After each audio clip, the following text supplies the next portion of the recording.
Всем привет! В этот раз я подобрал для вас 5 очень интересных сериалов, которые цепляют с первых минут.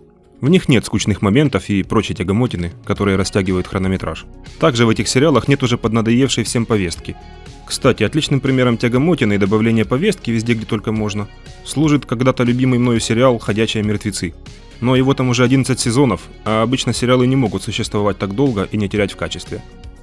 Есть редкие исключения, но это исключения. В сегодняшней подборке нет длинных сериалов. Самый длинный состоит из 3 сезонов, и он был доведен до логического конца и завершен. Как и все остальные, в принципе, кроме одного. Но этот один, мне кажется, невозможно довести до логического конца. Дальше я про него расскажу. То есть все сериалы в этой подборке увлекают каждую серию, каждую минуту. Что-то я слишком заболтался. Итак, поехали!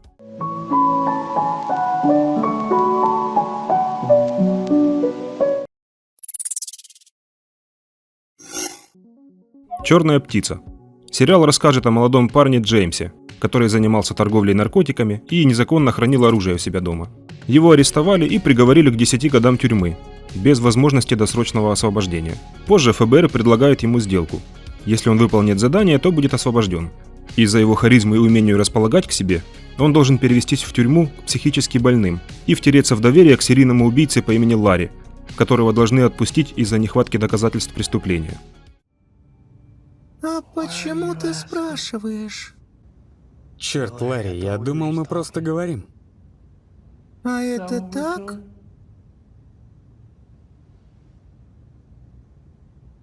Для меня, да.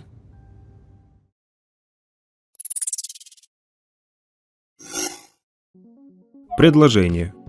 В конце 60-х годов неудачный писатель Марио Пьюза, погрязший в долгах, пишет книгу «Крестный отец», которая быстро становится бестселлером.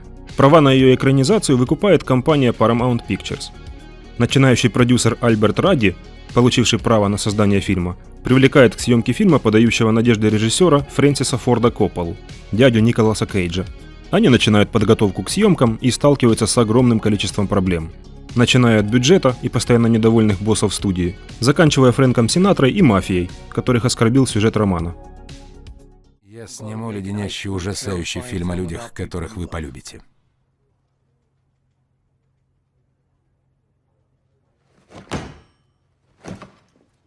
Это гениально! Эй, иди сюда. Что сейчас было? Мои поздравления. Вы продюсер «Крестного отца».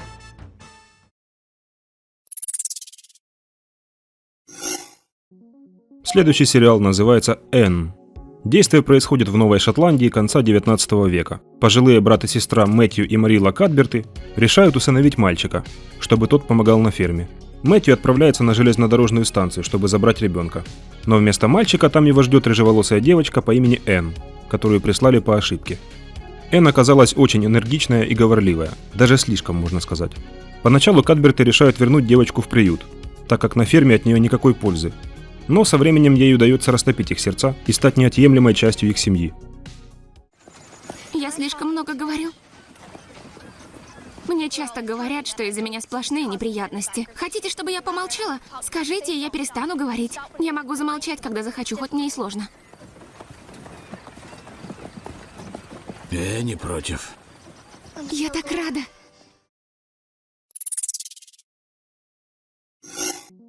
Северные воды. 1859 год. Судовой хирург Патрик Самнер ищет возможность наладить свою жизнь, после того, как его с позором выгнали с военной службы. Он попадает на китобойное судно в качестве врача. Во время экспедиции герой сталкивается с жестоким и аморальным гарпунером Генри Фраксом в исполнении Колина Фаррелла. Патрик подозревает его в убийстве, и тот об этом знает. Главный герой, пытаясь избежать страшных последствий, вынужден вступить в отчаянное противостояние с психом на корабле вдалеке от людей, где ему некому помочь. Куда делись все ваши амбиции? Похоже, я их упростил. Кажется, я поступил так же. Ну, до поры до времени. Да.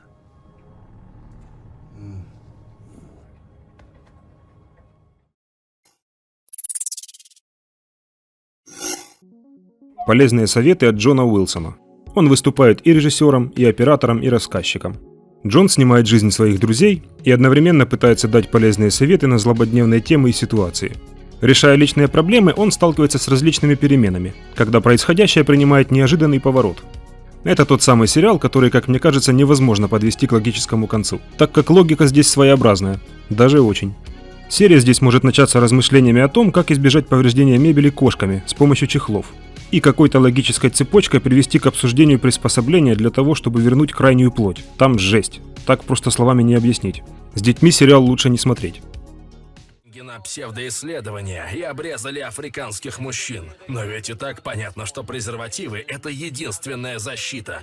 Но кто теперь вылечит озлобленных мужчин? Я возьму и снова отращу крайнюю плоть.